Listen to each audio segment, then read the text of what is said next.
মই যে দাদা প্লিজ গানটো গাই দিয়ক, মোৰ চিনেমাখনৰ শ্বুটিং আছে, মোক তই গ্ৰেমিত পঠাবি নেকি গানটো? ধৈৰ্য ধৰ, মই গান নহয়, মই মেচিন নহয়, মই গান। দাদাই যে আগতে এজন মানুহে 29টা 30টালৈকে গান গাইছিল একে ৰাতি, সেইটো মানুহ আজিলৈকে এটা গান গাবলৈও ভাগৰি যায়। কিয় ভাগৰি যায়? সেইটো মই ভিতৰি ভিতৰি অনুভৱ কৰি মই যে মানুহটোক সঁচাকৈ দেখিলেও লাগে। তাইৰ ভইচটো ক্ৰেক হৈ গৈছে, নাখায় নুখুৱে এনেকৈ থাকে, জোনালী ষ্টুডিঅ'ত শুই থাকে, কেতিয়াবা কাহিলীপাৰাত যায়।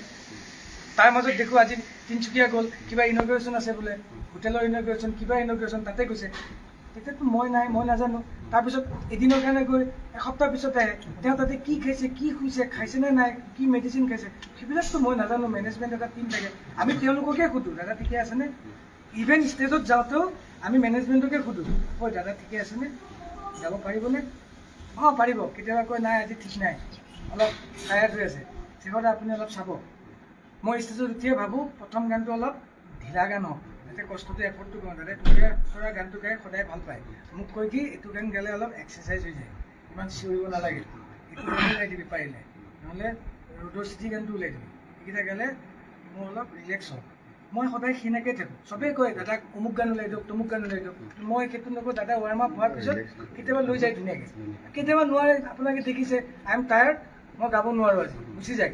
3টা গান গাই গুচি যোৱা ৰেকৰ্ড আছে, এটা গান নোগোৱায়ো আজি মোৰ গাব মন নাই বুলি কৈ গুচি যোৱা ৰেকৰ্ড আছে। তেওঁ নিজৰ মৰ্জি, তেওঁ নিজৰ মৰ্জিৰ মানুহ।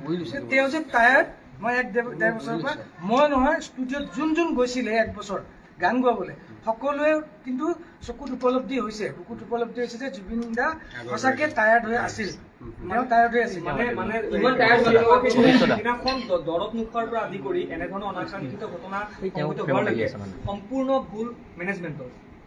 মই সেনেকৈ ক'ব নোৱাৰিম, মোৰ সেইটো কোৱাৰ অধিকাৰ নাই। গোটেই বস্তুটো ডাইৰেক্ট দুখটো মেনেজমেণ্ট বুলি মই ক'ব নোৱাৰোঁ, সেইটো এটা এক্সিডেণ্ট। তাতে যোনটো ইনচিডেণ্টত জুবিন দা নাই আজি মাজত আমাৰ মাজত, সেইটো এটা এক্সিডেণ্ট। আৰু তাৰপিছত কেনেকৈ গ'ল কি গ'ল সেইটো যদি কাৰ কিয় নিলে সেইটো তেওঁলোকে সেইখিনি গাফিলতি কিন্তু হয়, মানে ঔষধ নোখোৱাটো সময়মতে বা তেওঁক পানী নামিবলৈ নিদিয়াৰ ক্ষেত্ৰত এইখিনি বাধা দিয়াটো, এইখিনি ক্ষেত্ৰত কিন্তু গাফিলতি একেবাৰে মেনেজমেণ্টৰ হয়। মই এইখিনিয়ে জানো, মোক অকণমান এতিয়া ময়ো জানিছোঁ আপোনাৰ কথাটো জানিছোঁ। মোক যোনে চবেই ভাবিবই আজি মই নাথাকি যদি ইয়াতে, মই ইয়াত থাকি যদি আপুনি তাত থাকিলে হয়, এজন সাংবাদিক হিচাপে যদি জুবিন গাৰ্গৰ ওচৰত গ'ল হয়, আপুনি কি কৰিলে হয়? জুবিন দাক পানীত নামাটো ভিডিঅ'ই কৰিলে হয় ন। আপুনি যদি জুবিন দাক এবাৰ ক'লে হয় দাদা নালাগে নামিব, তাৰপিছত চবেই যেতিয়া মেনেজমেণ্টটো যেতিয়া থাকিব, আপুনি ভাবিলে এটা টাইমত যে মেনেজমেণ্ট যিটো আছে চাবই।